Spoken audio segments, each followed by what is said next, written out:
So I'm Atul Gawande, and I'm a surgeon at the Brigham and Women's Hospital. I'm the director of the WHO Safe Surgery Saves Lives program. And I just want to thank all of you, especially the students with the IHI Open School and AMSA and others who come from around the world to join us in a program that we've called Check a Box, Save a Life. The idea behind this may seem a little unusual. Your goal is to help us prevent surgical deaths around the world.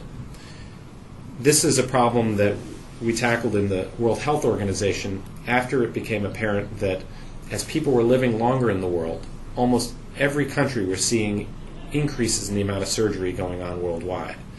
In 2004, the numbers reached 250 million people in that year who had an operation, which was now exceeding the number of childbirths in the world, but with death rates that were 10 to 100 times higher.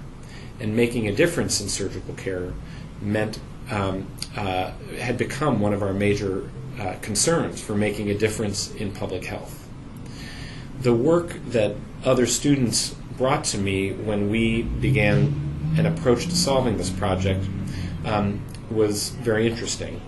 About a year into this project, we recognized that a strategy for trying to make a difference in surgical care was simply to create a checklist that looked at what are the things that great programs around the world were doing to avoid harming people, and then boiling that list of ideas down to a 2-minute checklist. It has 19 items on it. It ranges from making sure before the operation starts that the patient actually got an antibiotic on time, that blood and other fluids are actually ready, that the surgeon had a chance to brief the team on what the key concerns are for the operation, how long the operation would take, that the anesthesiologist and nurse were given a chance to raise their concerns.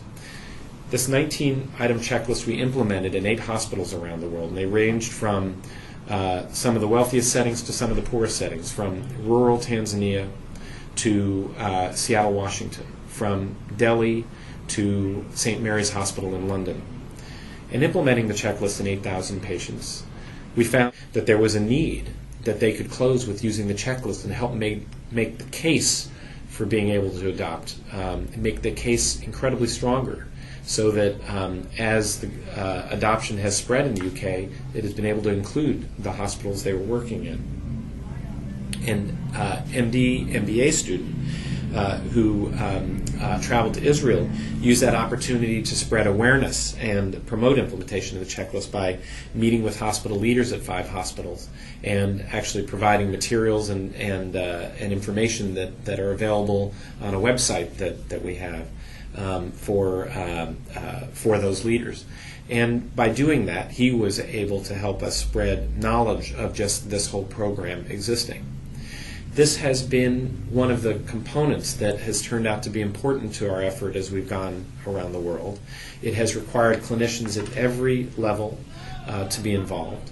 But the results of all of our efforts that range from public health organizations and hospital associations to students has been that in the first year of the checklist coming into existence, it has spread from those base of 8 hospitals to now 2,000 hospitals around the world.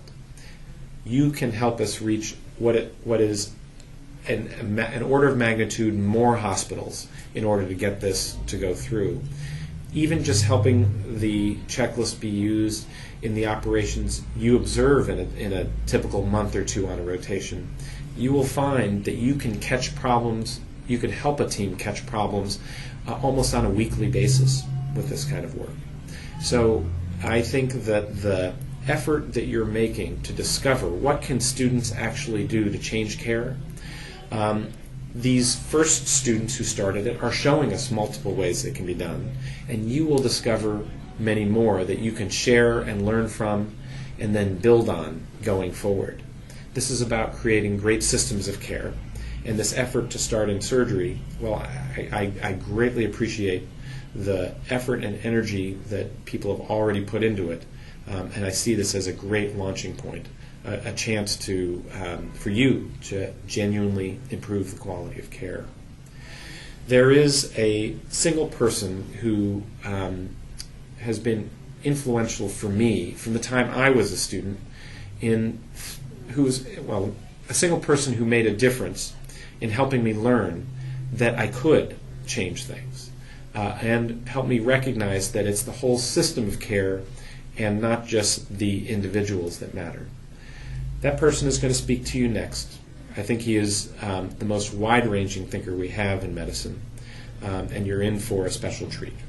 So I hope you will enjoy the remarks to come from Don Berwick as he begins to explain more about this initiative and the whole effort to learn and change the quality of care in medicine around the world. Thank you, good luck, and it's much appreciated.